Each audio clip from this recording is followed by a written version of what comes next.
Hello, my friends. This is Rabbi Aharon Dobinsky coming to you today from the holy city of Jerusalem, Israel, in the beautiful state of Israel, right before the Shabbos, before Rosh Hashanah.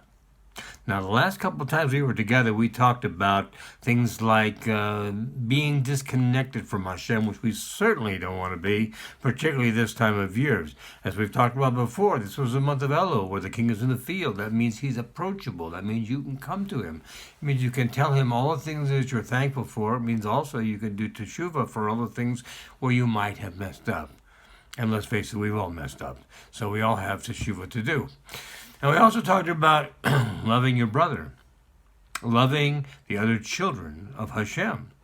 This is something that makes him happy as opposed to not loving his other children, which is a sure way to make sure that you can really upset a father.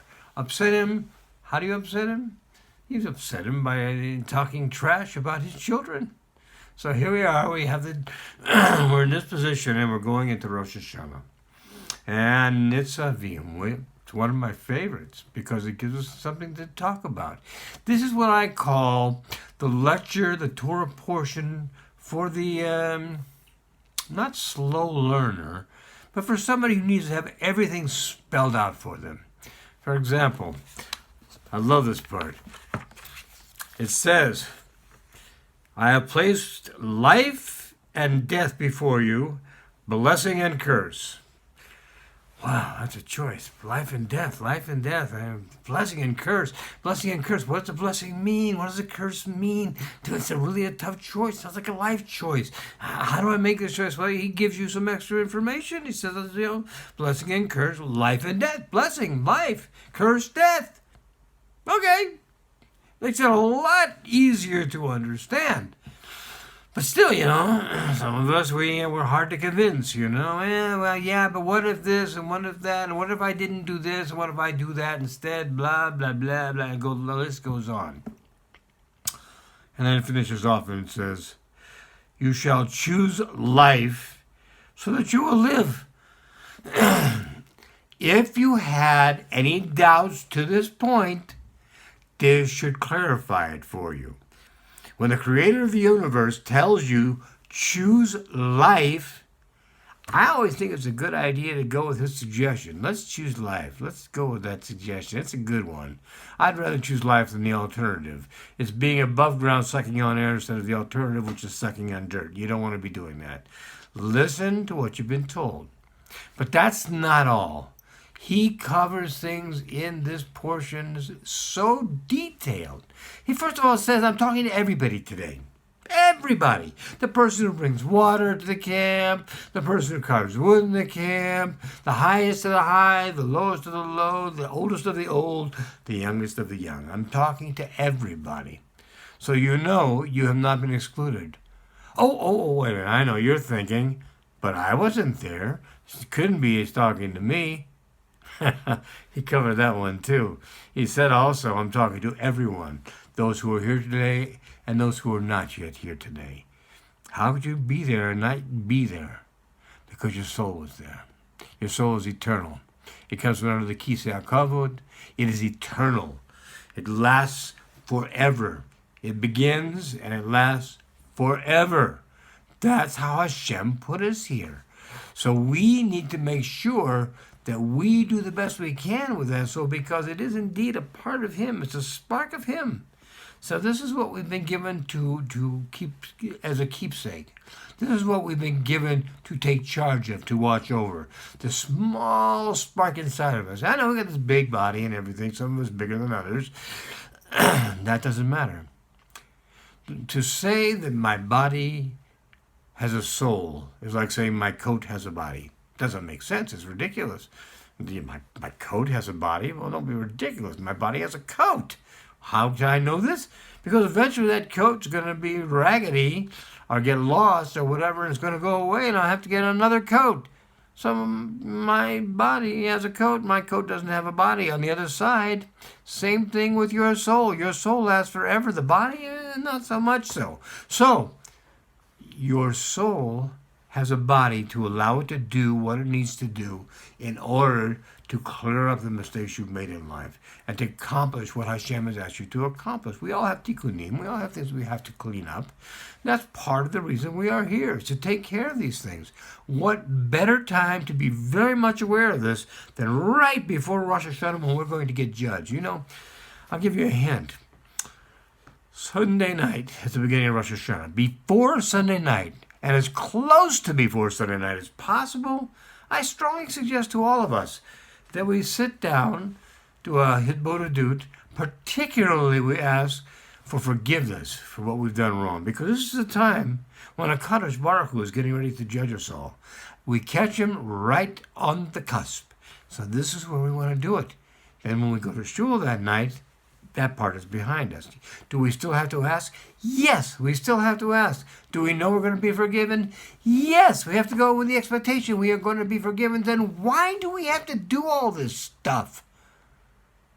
By the way, it says what will happen if we don't do it. It says what will happen if we do it. It will say what the world will think if we don't do it, what the world will think if we do it. It's for slow learners, folks. And I'm a slow learner sometimes.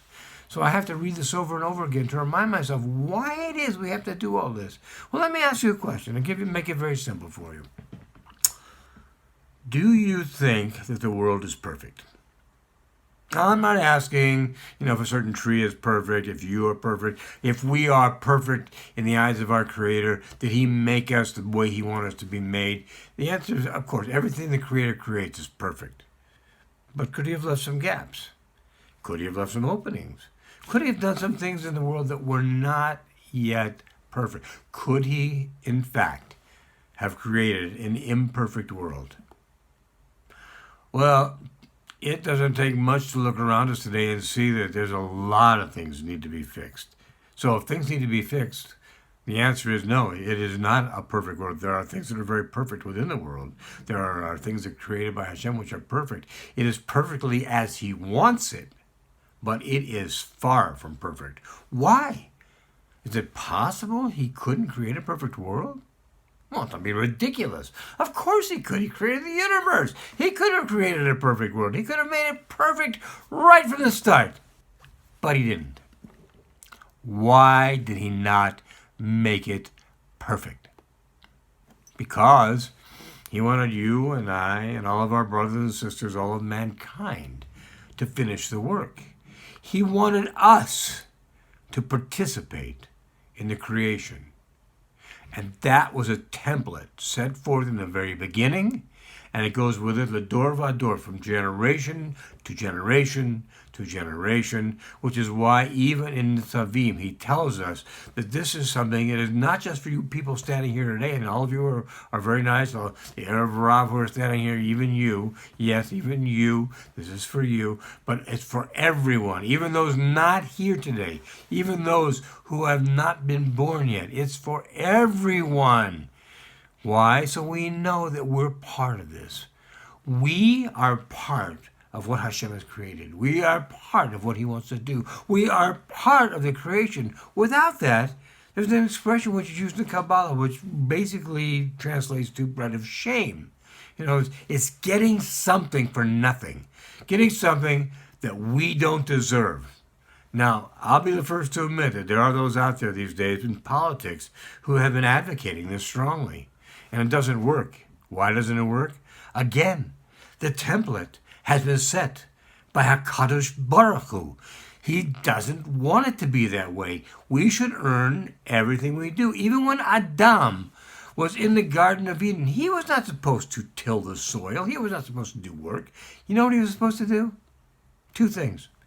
He was supposed to make children, and he was supposed to pray for rain. And he did both.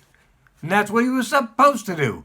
The other part came later on, after the sin of eating from the tree of the knowledge of good and evil. That's another story for another time. We don't have time to talk about that today, but you get the idea. The idea is we have things we have to do. We are a participant. We are not a spectator. Therefore, we must ask for forgiveness. We must tell Hashem how proud and how pleased we are with everything He does for us. These are things that help us to be a participant instead of a spectator. Life is not a spectator sport. It is a participant sport. And if it's hard, it's because it's getting you ready for the next step. The low hurdles go to the high hurdles. The high hurdles could go to high jump. High jump could go to the with a pole vault, whatever. But everything is to prepare you for the next level. If it's tough, it's because it's supposed to be. Because only through that tough can it make you ready for the next madrega, for the next level, for the next step. So please, my friends, as we go into this Rosh Hashanah, remember that. Remember, we need to be grateful to Hashem for all He does for us. We need to make teshuvah for all that we've done wrong. We need to participate strongly in this Rosh Hashanah and up to this Rosh Hashanah, and particularly the night of Erev Rosh Hashanah, when Hashem is sitting there just waiting to judge us. Let's give Him our best, okay? So that way we can go from strength to strength, having a great new year of prosperity, good health, happiness, love, and fulfillment. The life that Hashem planned for each and every one of us. Have a great new year, my friend. Shana Tova, Gamar Chasima Tova. Everything should be well for you. You should have everything you need in this coming year. You and all those who are close to you. God bless. Bye-bye.